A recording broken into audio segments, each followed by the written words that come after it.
దెయ్యాలు ఉన్నాయా అనే ప్రశ్న ఇప్పటికీ చాలా మంది మధ్యలో అలానే ఉండిపోయింది. దీన్ని నిరూపించేందుకు ఆధారాలు లేకపోయినా దెయ్యాలు ఉన్నాయనే భయం మాత్రం వెంటాడుతుంది. ఈ నేపథ్యంలో ఉత్తరప్రదేశ్లో దెయ్యానికి సంబంధించిన ఓ వార్త సంచలనంగా మారింది. ఏకంగా దెయ్యం హైకోర్టులో ఫిర్యాదు చేయడం ఆశ్చర్యానికి గురిచేసింది. ఇది అబద్ధం అనుకోవద్దు. నమ్మడానికి కోర్టులో గతంలో చనిపోయిన వ్యక్తి సంతకాలు, వాంగ్మూలాన్ని కూడా సబ్మిట్ చేశారు. భూతగాథ విషయంలో హైకోర్టులో దాఖలైన పోలీసుల ఛార్జిషీట్ ద్వారా ఈ విషయం వెలుగులోకి వచ్చింది.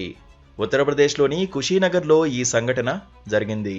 2011లో చనిపోయిన శబ్దు ప్రకాష్ అనే వ్యక్తి 2014లో భూతగాథ విషయంలో ఒక కుటుంబంలోని 5గురిపై పోలీసులకు ఫిర్యాదు చేశాడు.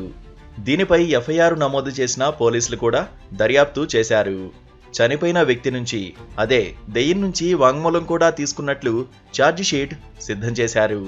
అయితే పోలీసులు సిద్ధం చేసిన ఆ ఛార్జిషీట్ను 5గురు నిందితులు అలహాబాద్ హైకోర్టులో సవాల్ చేశారు. తమపై ఫిర్యాదు చేసిన వ్యక్తి 2011లోనే చనిపోయాడని డెత్ సర్టిఫికేట్ కోర్టులో సమర్పించారు. ఈ డెత్ సర్టిఫికేట్ను శబ్దు ప్రకాష్ భార్య ఇవ్వడంతో కోర్టు విస్తుపోయింది.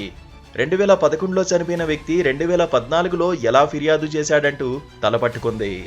ఎఫ్ఐఆర్ కూడా నమోదు చేయడం ఏంటని పోలీసులను నిలదీసింది అలహాబాద్ కోర్టు. చనిపోయిన వ్యక్తి వాంగ్మూలాన్ని కూడా దర్యాప్తు అధికారి రికార్డు చేశాడని తెలుసుకుని ఆశ్చర్యం వ్యక్తం చేసింది. అంతేకాదు గతేడాది నిందితుల పిటిషన్ను వ్యతిరేకిస్తూ కోర్టుకు సమర్పించిన అఫిడవిట్ పైన ఆ చనిపోయిన వ్యక్తి సంతకం చేసినట్లుగా న్యాయమూర్తి గుర్తించారు. ఈ విషయాలన్నింటినీ చూసిన హైకోర్టు న్యాయమూర్తి విస్తుపోయారు. కేసును సమీక్షించిన అలహాబాద్ కోర్టు 5గురు నిందితులపై దాఖలైన ఛార్జిషీట్ను కొట్టివేసింది.